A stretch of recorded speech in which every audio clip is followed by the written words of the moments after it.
your eye on South Sudan.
The sounds of Hard Life Avenue Stars are with the song Anaya Barfu. Hello, welcome to Zone 72 Youth Program that focuses on the rights and choices for all adolescents and the youth. And the program as well emphasizes on the three-pillared global strategy for adolescents and the youth and putting young people at the center of sustainable development. Now, Zone 72 Youth Program is in collaboration with South Sudan Ministry of Health, SNAMA, Shabab Le Shabab, Canadian Association of Midwives, UNFPA, and yes, for today, we are around youth and employment with special focus on young women sharing their experiences. And to comment on today's program, you will be able to call us on our studio lines. That is 0911-986-986. And for the text message is 0913-986-986. To stream this live, you can go on www.iradio.org, or you can go to our Facebook page, like it, and make sure you stream it live. Then drop in your comments, because we'll be getting back to your comments. And if you have questions about adolescents, youth, you can as well send an email to youthzone72@gmail.com, or you can call 0922 009 For the hotlines, GBV is 623, COVID-19 is 6666. Now, for the adolescents, health immediate is 885. Now, for the program of today, we are talking about youth and employment. Just so you know, youth and employment is a situation of young people who are looking for a job but cannot find a job, with the age range between, defined by the United Nations as about 15 to 24 years. An employed person as well is defined as someone who does not have a job but is actively looking. My name is Donna, and thank you so much for joining me. I hope you are having a wonderful weekend out there. Now, to introduce you my guest in the studios, I have Ben Kumbar, who is Vice President of International Conference on Great Lake Region South Youth Forum and Secretary of External Affairs of South Sudan National Youth Union. You're welcome. Thank you. And I have Angelina Nyankwok, who is the founder of South Links Trading Company here in South Sudan. You are most welcome to today's program. And talking about youth and unemployment, in case you're wondering, my name is Donna, and I already introduced you my guest in the studios. Well, we'll just, I would like us to share our experiences, because you just don't get done and then you go out there and find a job. You have to go here, come tomorrow, get there, come tomorrow, come tomorrow. So before I get back to you and give you the opportunity to share your experiences, before we get into details, is as well I would like to Anabi Marhab Kuluzol Albis Asma fi Radio Walena Gonusu and Shabab Wakalam Shokol Asanana for Ligo Shokol Barena Biga Masahil Biga Moshkila Itabi Fetisu Galita Albukara Itaboralila became Talbukara. So Alana Bonusu or Kamana Bida Udilta Kumfursa and Kifta Kumbi Bonus Mena Fistudita Gurile na comment takum Waitabrafi Facebook tabi like iRadio page, so you can see us live and drop in your comment, or Tabarafi website Taina, that is a www.iradio.org. Now, back to my guest here. I'll start with you, Miss Angelina. Maybe share with us your experience and your understanding of youth unemployment. Yes. Yeah, thank you so much for hosting us here. I'm so grateful to be here. It's my first time being at the radio, and especially iRadio, so I'm so grateful to be here. On my understanding regarding the youth and unemployment is that it's an idea that, you know, a certain you just graduated, or before you graduated, you need something to sustain your life, or maybe to sustain your family. And how do you get that? You have to be employed by someone, or you have to be self-employed. But at this point is that you have to get employed by someone who is already established before you get something of your own to do. But here, at this context of South Sudan or somewhere else, you might find that, you know, you're struggling to get that job because of certain criteria that are set, or because of other limitations, and in that process you end up lacking a job. Yeah, so it's just an issue of youth lacking an opportunity to do something in order to sustain themselves.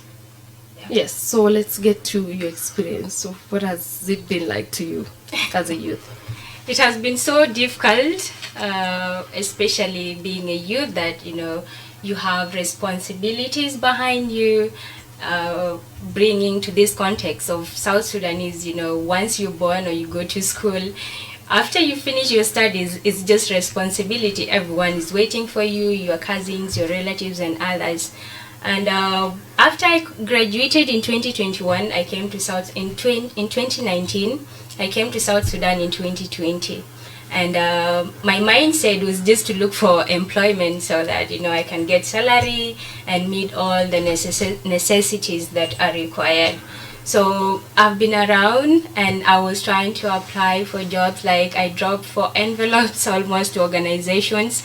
I did not consider things to do with private and all that because I was not exposed. I was in Kenya, and all I knew was that I'm supposed to get a job either with NGO or with the government.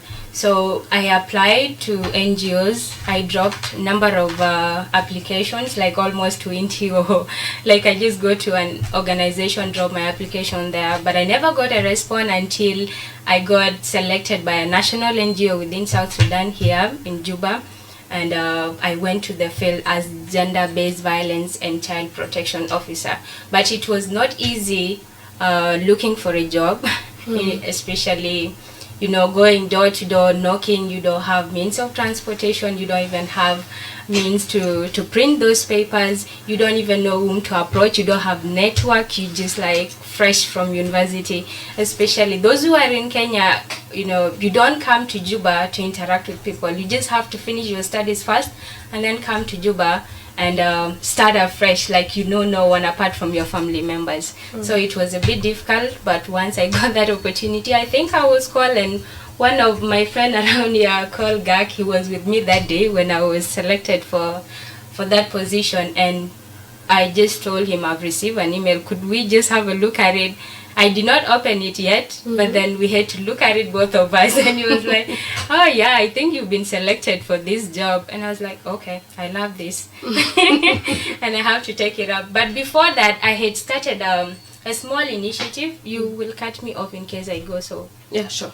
Yeah, I had started a small initiative of like a delivery company with some of my friends. And thanks to them, because it was an eye-opener, actually. That's where I had a beginning. So that initiative, I used to deliver foods from house to house, or maybe these fresh small vegetables. I go buy them from the supermarket or market and then deliver to your place. And it was around 2020 when there was COVID. So people could not move from their houses to market centers or to supermarkets to get something. They would rather just prefer calling you and then you deliver. By then there were no these rubber taxis and other border deliveries, apart from there's this one border, it's called Red Hat. So I would believe in the market it was that company, it was called Classic Delivery Company, that which was mine, plus the Red Hat that could do the delivery. So I got a small contract on that, and with the national NGO, and it actually did something. Like, I felt motivated at that point, although it wasn't a big contract, but at least it was motivation. It was good for the start. Yeah. All right. And then I opted for them for the job that I got from that NGO at that moment. We'll be getting back to that too, because we want to hear more and all that. But let me get to the gentleman here, Mr. Beng. Yes, your understanding of youth and employment, and maybe your experience as well.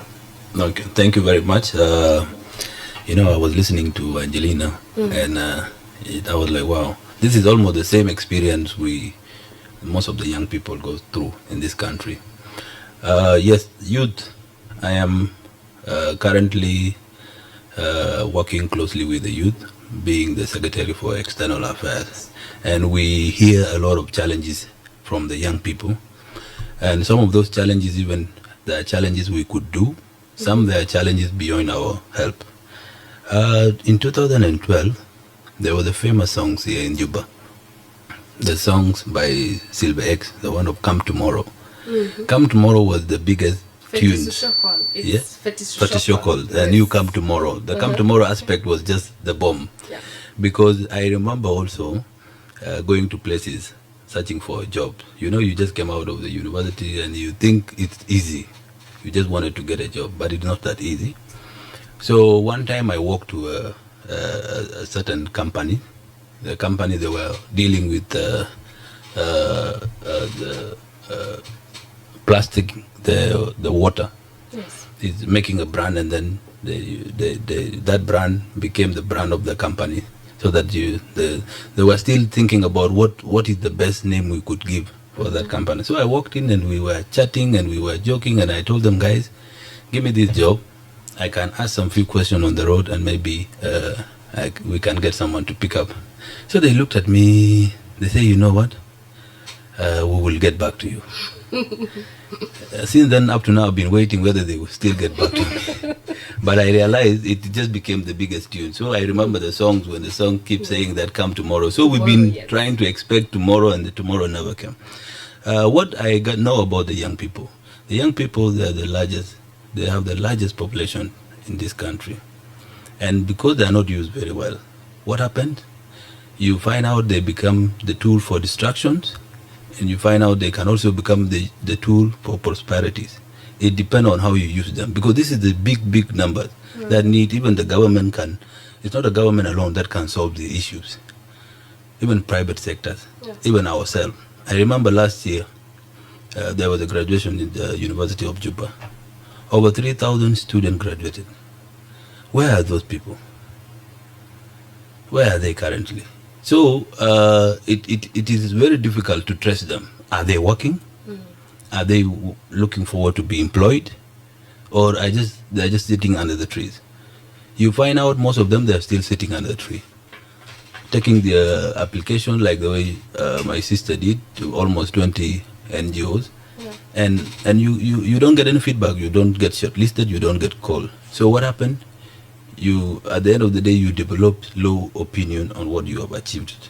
But we encourage young people to look too much at self-reliance. How do we make sure that we independent ourselves? Yes, you may not get the job, but how can you use your own skills to start? Sometimes capital, yes, might be an issue, but some they don't even need a lot of capital to start with. So we want them to stop this issue of employment dependency. Just let's start thinking out of that, beyond the employment. All right. So now we have talked about all this. So what could really be the problem? Why would I have to take this? What could be the problem with our HR policies, maybe in different organizations or different institutions? What could be the cause of unemployment, especially to the youth? Miss. All right, thank you for the chance again. And I would categorize it into two, especially for youth who are looking for employment purely and those who want to be self-employed. So I would think that for youth who are looking for employment, they get discouraged at some point of, when there is an opportunity, they put like high criteria. Let's say right now you've just graduated from university from like this year, and then like mid of this year you come to look for a job. Let's say you've graduated in May, and then you're coming here to look for a job, and you find this application and I've put these criteria, like you need to have 5 years experience, 3 years experience. It's a petty thing, but then it discourages a lot of people, because you're just from university. Where are you going to get these skills? Why were they expecting you to be working while studying? Which is not possible here in Africa, especially Kenya. The South Sudanese who are living in Kenya, they're living as refugees and they're living as people who are foreigners. So they cannot work at a foreign country unless if they were national or something like that. So coming to South Sudan and you find that criteria, it doesn't give you a chance. And another thing is, it's a bit petty, but as well, it's also affecting many youths here. Those who graduated from Kenya, when they come here, people tend to get afraid of them, like, they have certain skills, they feel like, they can do what it takes, they're smarter than their bosses, and, a lot of bosses shy away from them because they feel like once they come here, they will belittle you in a way. Yeah, they will take your position. And this is actually discouraged by Robert Greene. I don't know if you read of 48 Laws of Power. He said that, never outshine your masters. And once you violate such a rule, it really affects you a lot. And it's really affecting us here in South Sudan as youth. Another thing could be maybe exploitation part of it.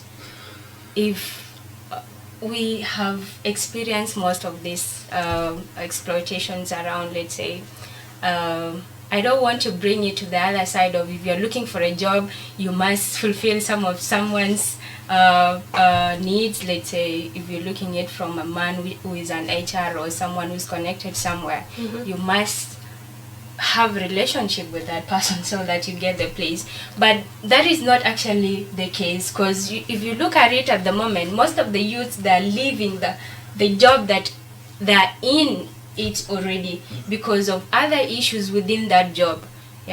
Let's say you're the boss right now, Ben. You're the boss and you don't know how to treat your employees. Definitely those employees will leave that job and they will end up being unemployed in the process. True. Or maybe you're just acting like rude and all those sort of. See, they will leave that job and move out. So, and the other part is that youth remain unemployed, especially for those who are motivated to be self-employed. I feel like this issue of taxation is a big thing that is actually killing our businesses around, and many have used that to, our government have used that to kill our startups businesses. Because if you have small capital, how are you, supposed to divide it to pay for these heavy taxes and other things there? So that also creates a bit of unemployment. Even if you have the heart to create something of your own, it's not going to be possible because of all this taxation. Yes. Yeah, I would share more if okay. still have the, yes. I know you're working closely with the youth actually. So before we can look into what could the cost be, are the youth even willing? Maybe you can start from that point. Are they willing? Do they have that resilience? Well, I'm working for the youth. Do you think I would say they don't? They do. You'll be giving me a problem. Yeah, of course, youth are willing. They are more willing than... there are so many reasons that show that the young people are willing. From my experience for the last 4 years that I've been working in the field of the youth, I realize the youth, they graduate and then they don't get employed. So what happened? They intend to do other activities that are not lawful. Some become criminals. Yes. Some, because of idleness, any other force, bad force can utilize them. Youth right now currently, because of the government's hardship, economic hardship that is happening within our country, you intend most of the young people, they are looking at the NGOs to be the source where they can get jobs and employment in. And you find out also some areas, they could even now feel, you know what, Since these are the only options where the young people could work, how do we make sure that we protect our youth? And that's why you could hear some areas people are saying, no, we don't want to. Some particular people coming from a certain part of this country cannot work here because you see they are valuing it in that manner. So what caused that is because the employment has been so restricted in a way such that the only windows is the NGOs. And NGOs now they're overwhelmed. They could not take all of us. They could not. So you find out what happened, people start accusing them, people start giving up on those. And that's why people also tend to say, no, you know what, this is our area, we must employ our kids. Yeah, so those, because these people, they're overwhelmed. And I'm happy with our labor policies right now, the amended one. It's really, really trying to open up and protect the locals. Because even when you look at this, most of these NGOs, who are the bosses? You know them. And now, since the bosses, some they may come as the consultants, and they end up being the bosses. They end up even opening up more NGOs, and they start exploiting the locals. So, with our HR policies, right? I mean, with our labor laws, it helps us to know and who should we accept to work in South Sudan, and that will try to clean out most of these areas that have been occupied by non-locals. Yeah. Okay. All right. Thank you so much. You can join our discussion by calling our studio lines because we'd like to also hear from you. Or you can call us on 0911-986-986 or 0922-986-986. Hasi takumbaki da dugu lena telefon fi 0911 986 watakumbaka der kamera so risala lena fi 0913 986. And I'm seeing your comments right here on our Facebook Live. Thank you so much for joining in from that side. And this one here is saying, Sabar Simon from South Sudan. Hi, Nile State, Malakal. Every time I apply for a job in Juba, I never find it. But I feel that I'm still ahead of the matter. Thank you so much for joining in. And we'll keep reading your comments. Keep them coming. Let's try to get the caller online here. Radio. Hello. Yes. Mr. Nur, marhab, may nam no? Marhab Adam. يلا نهي للشباب. طبعا الشباب ذيل دايرين توعية شوية من الأسرة أكثر شيء. يعني الأسرة مثلا الشاب ما يضغط عليه مثلا يعني يشافوه لا يحمسه. دي حمار يعني الشاب طبعا الطاعة وهي هول زي ما قال لي هول عمل بتاع البلاد عمل بتاع البيت لازم يقول له مثلا وجهه يقول له مثلا والشغل طبعا في جنوب السودان الحمد لله متوفر كثير يا الله. التعليم برضه فيه يعني يحمس الشاب يقول له مثلا انت تشتغل مثلا جيت بعد الدوام بتاع المدرسه تاخذ راحه هذا الراحه بعد اي شغل صغير كل شوي تشتغل انا خليك تسال كيف مثلا انت حفلات ولا شيء زي ما قال لي حاجات كده انا ما طبيعيه طبعا احنا انا لازم طبعا زي ما الشاب كده يلا زي ما خليك تسال لازم هو المرحله دي مرحله صعبه يعني انا قاعدين في كده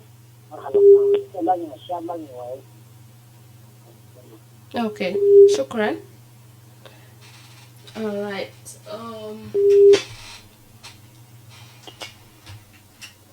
Thank you so much for the comment. وأنا لسه بشيل تليفوناتكم في نفس الرقم تنا 0992-986-986. Thank you so much for those who are joining in. You're listening to Zone 72 Youth Program on iRadio, your eye on South Sudan. My name is Donna and I have my guest with me, Angelina Nyankok, who is South Links Trading Company founder, and Ben Kumar, who is Vice President of International Conference on Great Lake Region and Youth Forum, and as well Secretary of External Affairs of South Sudan National Youth Union. Radio. Hello. مرحب. هم نزلوا للشباب في زمن علينا الشاب بيقى مخطوف على ايدي لانه لا تجد المجال عشان يقدر يشتغل فيه. ذلك الشاب بقى طاقته غير مستقل، بقى طاقه كامله غير محدده. عشان كده نطلب من الحكومه ان توفر المجالات البسيطه حتى الشاب يقدر يستخدم طاقته في زمن شبابه ويخدم البلد لاجل خدمه الوطن ولا اجل خدمه الشاب. لان الشاب يقدر تعيش في الدوله ضيقه، لا زي باقي الشباب في الدول الاخرى، لانه في انفتاح في باقي الدول الاخرى. يعني نطلب من الحكومه ان يجلب المستثمرين ويوفر الامن عشان الشاب يقدر يستخدم طاقته في زمن شبابه. اوكي، شكرا. alright. أنا بشكر لكم شديد ولسه لكم بقدر تقول لنا تليفونات كمان. And now let's talk about alright, let's first speak this. Radio.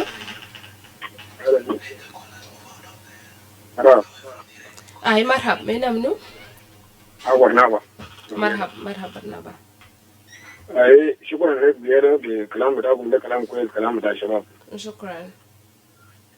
ده مجال كبير جدا جدا عشان الشباب يكون عنده فرص عشان شكله.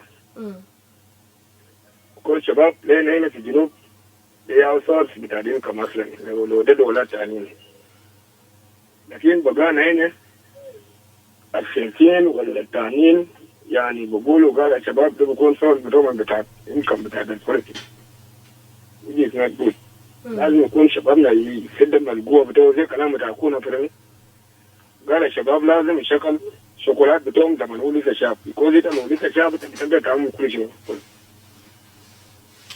ده بدي مجال جدا جدا، مجال بتاع الزراعة والشركات والثروة الحيوانية، وباقي مجال بتاع الشباب اللي بعملوا زي كده. الجماعة بتاعنا عملوا في كورة بتاع الكورة سلة، الناس بتاعنا قدموا دولة جدا جدا وده دولة جديد. وده تعالى للشباب اللي قدم الكلمة ده، وباقي لنا نينا نشغل في الكلمة بتاع كورة قدم كوريات. ده كله ده عمل بتاع الشباب، ده ما بدول كبير عجوز من 60 سنة ولا 50 بعمله، لكن ده شاب عمر 40 لتاج يا بعمل الحاجات دي. وانا ده عشان الشباب اللي فين ساكت سنبلة لو بقى ما الفرصة للخدمة المدنية في الشركات وفي الحكومة، انت لازم يكريت الجوب. انت تتكلم لك شغل وفي مريضة وتجار والفيديو والدمنة وكلام فارغ، لكن انت لازم تتكلم لك شغل. مشكلة بدانا العمل. انت شاب لو ماشي فتش مال، طبعا مال لو ما كويس معانا، لو قاعد تجيب عيني ما كويس معي، انا ممكن امشي على النيل شكل زراعة فرن، وقوم امشي بنتيو شكل هناك، امشي واو شكل هناك، لكن وضع العمل وينه؟ Here's the problem. Thank you very much. All right, thank you so much for sharing that with us.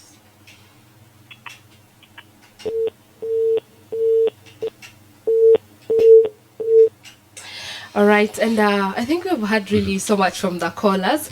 وأنا كمان بجاودي لسه كم فرصة بشير، لكن أنا كمان بونس مع guest في studio. So you've seen how how people think around youth and employment and stuff like that.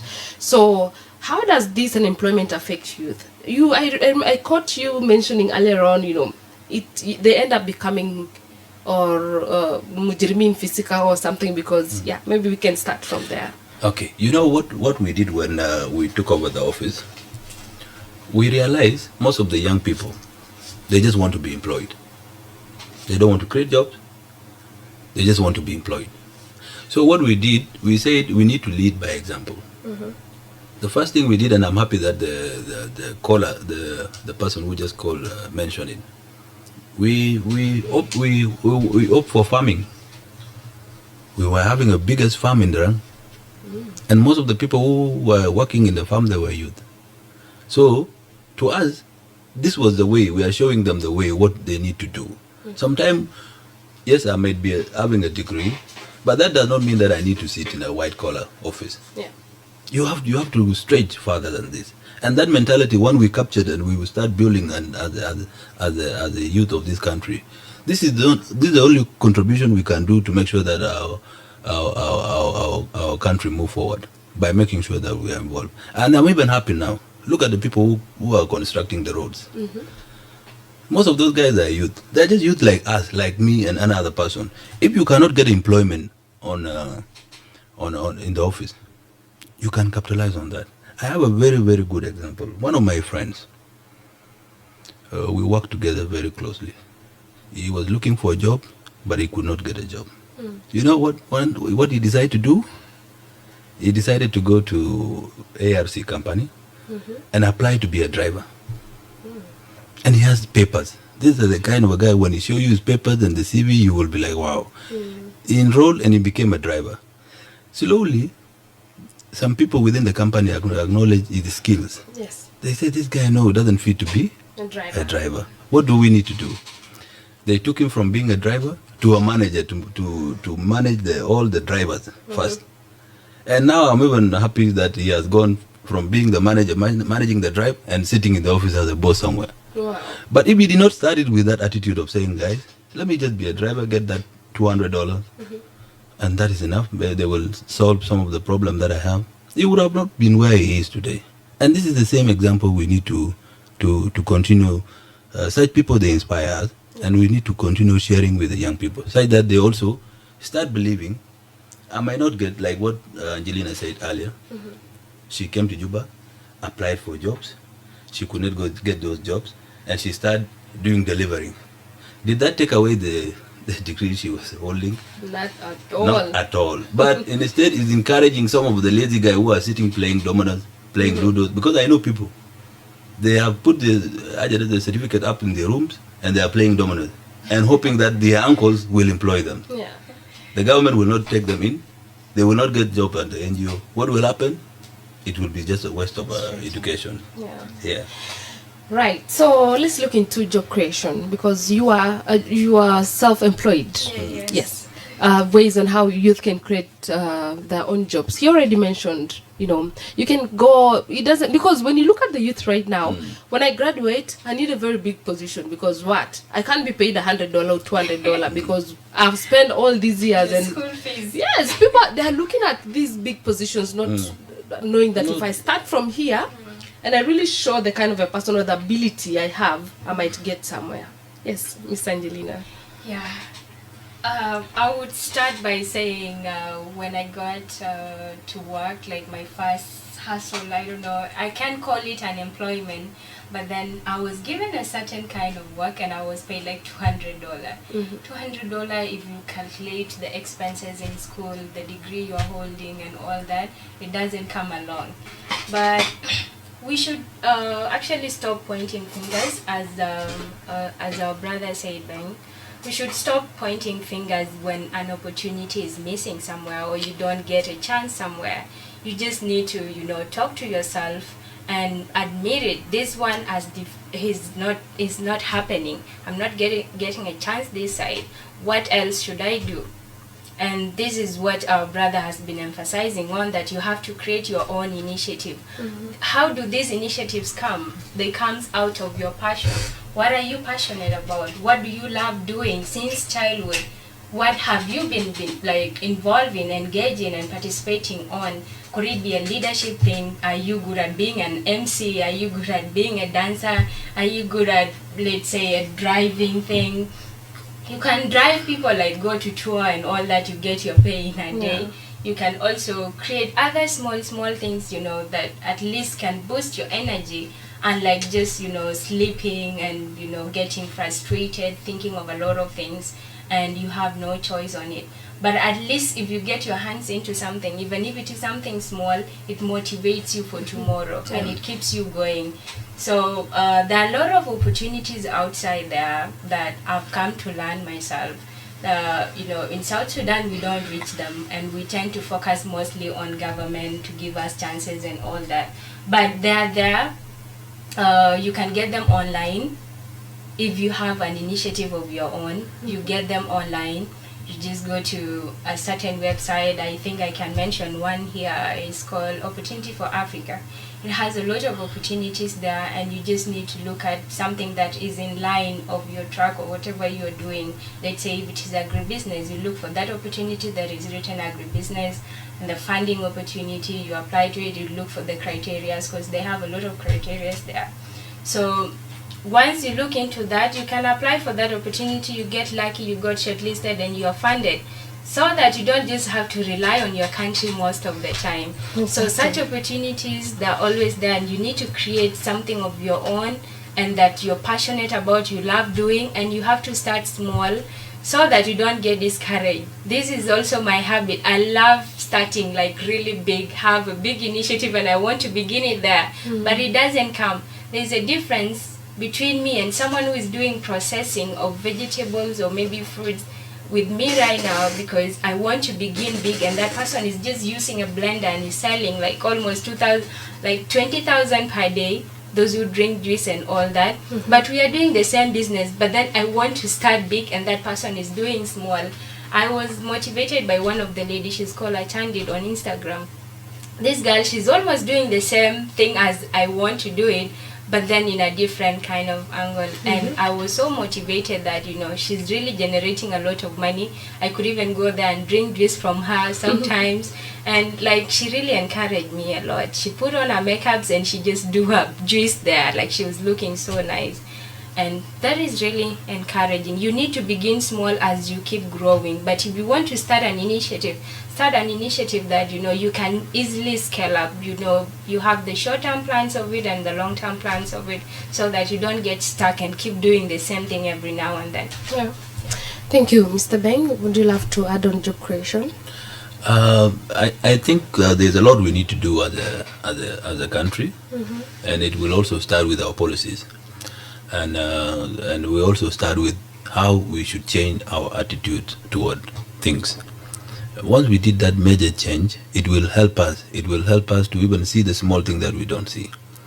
Non-locals, like our neighbors, someone would come from their countries without nothing. But right now, that person would even build a big apartment, and still, the people who are going to stay in those apartments, they are the local who are struggling to look for a job. So there is a way we need to ask ourselves, who are we waiting? Who are we waiting to come and correct all these things? It's us. It has to start with us. If we really want to claim back and make sure that we change and we impact the life of our people, we must start changing our attitude. So this job creation is a very hot topic to the youth currently, and I would even advise at a family level. Family need to sit down and talk about this. You have these boys, they're in the house, they're looking for a job. From January to January, they're not getting a job, but they're still in the house. You need to find something to discourage them. You need to discourage them. If the certificates are not helping them, they should also try otherwise. Because certificate always now, in Juba now, even if you have all the beautiful certificate, do you think you'll get a job because of those? Things have also changed. So you need to know the dynamics of our situation and our country, and then make sure you utilize those moments. People need to start talking about it in the churches. Yeah. We need to talk about this. We just don't need to preach. We need to, even our community associations, we need to talk about this. It's like that we need to get out of this employment attitude. Yes. I wanted to just add something on what you just said. We need to get jobs to people, maybe starting from the family, government and all that. But it's a little bit, not nagging, but it's a little bit discouraging where, you know, you find a foreigner. It's not that we're denying them opportunities, they also have the right, but you would find a foreigner, given our government giving a foreigner, like, let's say, a construction of a building or a road, let's say let's give an example of a central bank. If right now we want to construct another building next to it, and you tend to just give it to the foreigners, yet we have our startups companies around that are struggling to also grow, and you don't want to give them that opportunity so that they can begin there. No, this is like you are denying them that skill, you are denying them the potential to grow and all that. So our government should actually start focusing on us and at least gives us such opportunities, because they're not trying elsewhere. Trust me, there are a lot of opportunities that goes to other countries. Like, let's say right now, if you want to apply for grants, there are grants that goes to most of these outside East African countries, South Africa and all that. But these are opportunities that are searched out by it's the government that is reaching out to those people so that they're brought to your country in a way. But then our government is not trying out that, looking for those opportunities so that the youth can try on their own and apply and all that. You go to an opportunity, you get it in the website, but it goes to Kenya, Rwanda, and other countries. South Sudan is nowhere, yet we are part of this. Yeah. All right. Thank you so much. You are listening to Zone 72 Youth Program on iRadio, and I'm your host, Donna. It's coming up to about 17 minutes to the top of the hour. And looking into comments on Facebook Live, this one is like writing from Nairobi. Not all youth can work in government and organizations with education. Youth should be creative and employ skills to create jobs. And what we need is peace and total security. Thank you so much for watching us live, and there are ideas that we should keep discussing to solution to solve the problem of youth. Actually, that's what Ayom Garan is saying, and that was Daukwa Job Wall from Nairobi.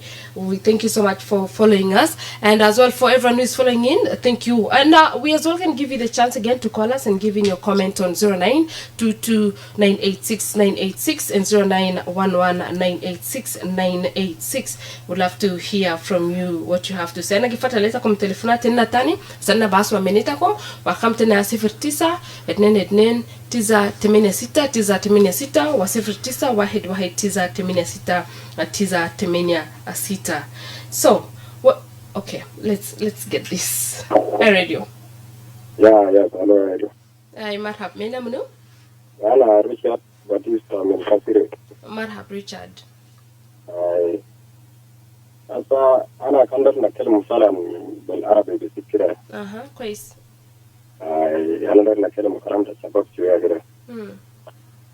الشباب كده ما ذكروا إن شاء الله أقدر أقول يا تو. طبعا أنا غلبوني سوري أنا دبل 3 شوكول. أنا دبل 3 شوكولات. أنا بيشتغل 3 مرات شوكول.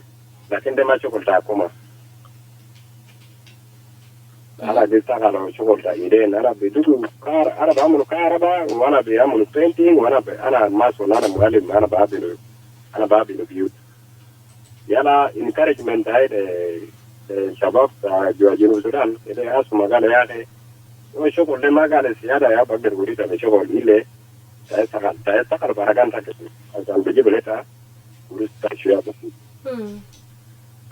ده ما قال يا أخي تبيسين شغل تحكم بس يعني ما بقدر ثلاثة عقد من الأكلة لكم ده بيكون شهر لكن إيدين ده كده يمكن أنت بعمل ده كهرباء واحد يوم بيجيب لك فلوس ألفين بقدر تستقر الفاميلي تاعك أنت بقدر كمان ودي عيالك كمان في المدرسة. أوكي شكرا. شكرا لكم. أوكي.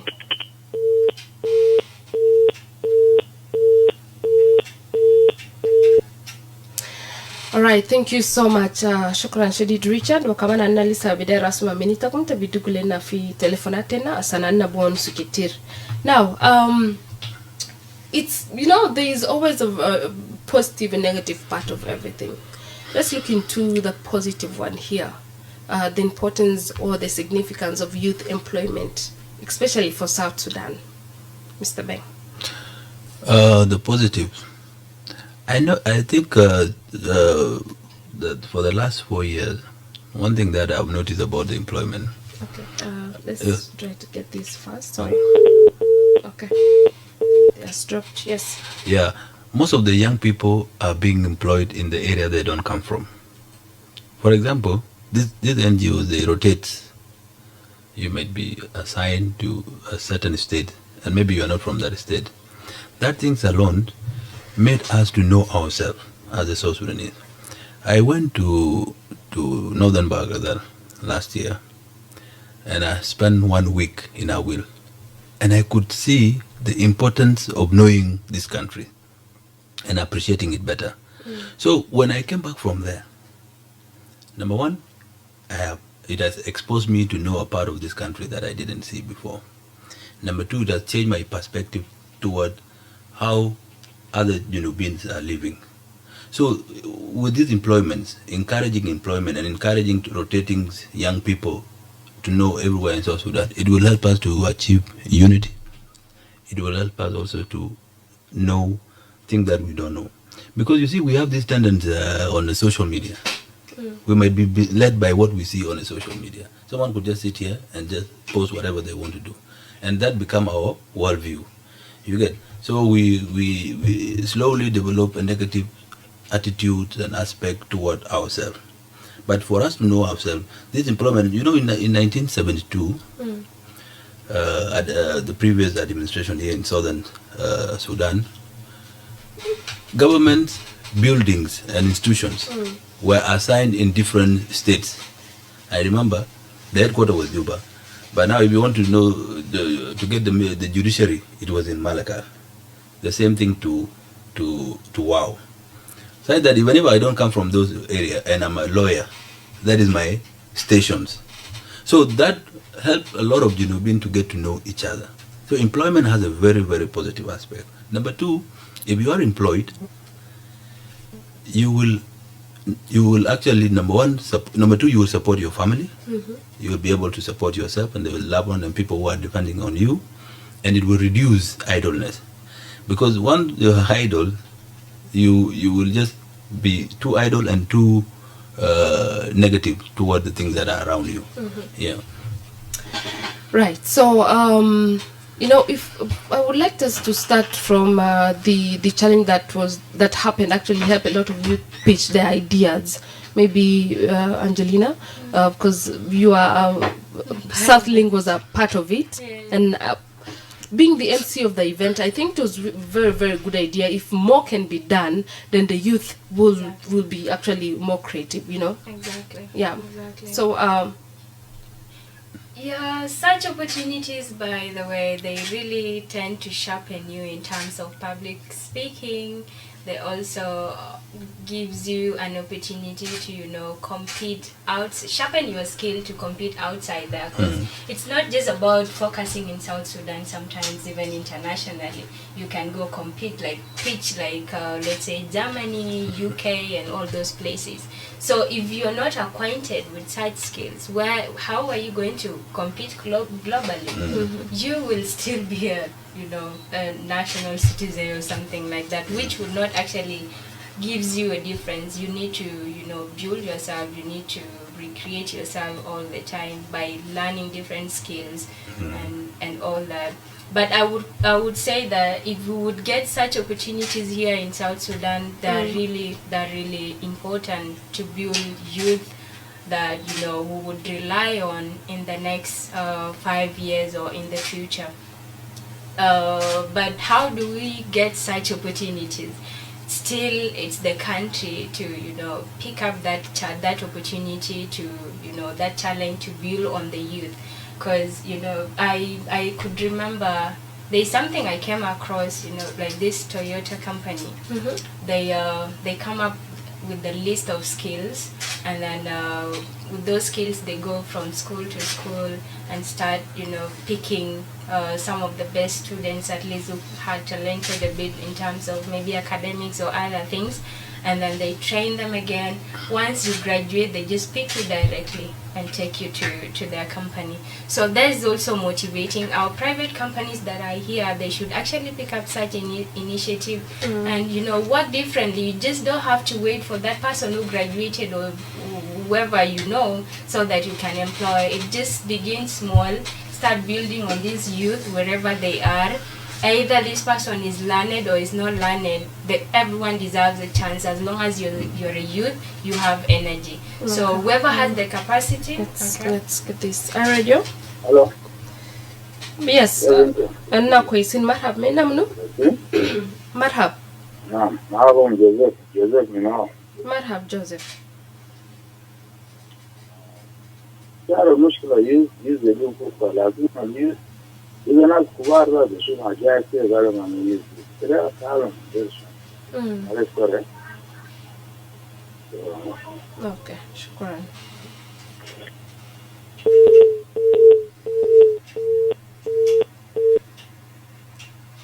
راديو؟ راديو؟ نعم مرحب. جنگ منورة. مرحب. اوكي تحية لكم كلكم. باختصار القضية بتاعت الشباب طبعا ده قضية مهمة جدا. وشغل ده داير استراتيجية بعيد المدى، يعني استراتيجية طويلة عشان الناس يعرفوا إنه الشباب داير يعملوا لهم شنو، لأنه إذا كان 70% من الشباب هم الغالبية، هم الأغلبية يعني في البلد، ده ما حاجة سهلة. داير الشغل بتاعت الناس كله، حكومة وإنجوز والمنظمات بتاع المجتمع المدني والمجتمع ذاته، الناس ممكن يعملوا شنو. اوكي.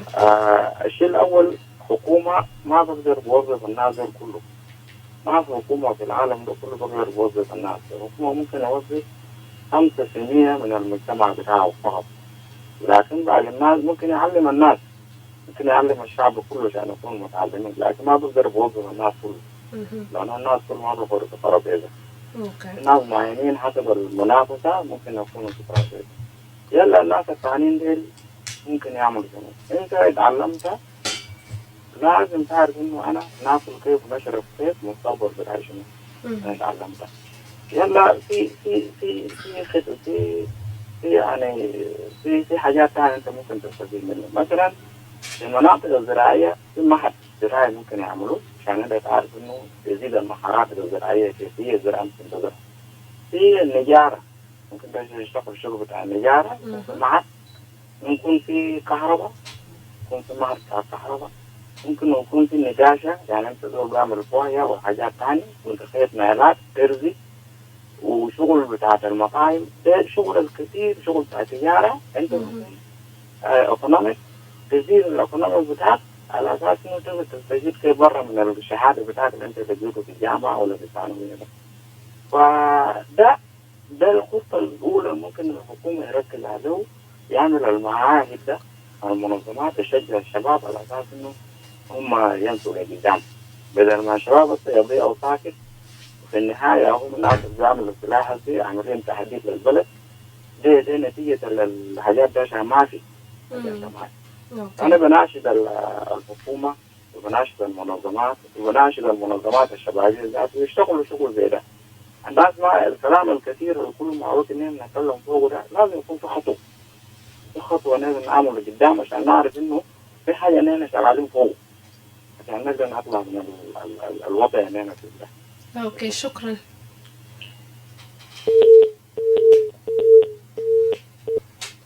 All right, thank you so much, and our time is really bad. I would just like to throw this back to you.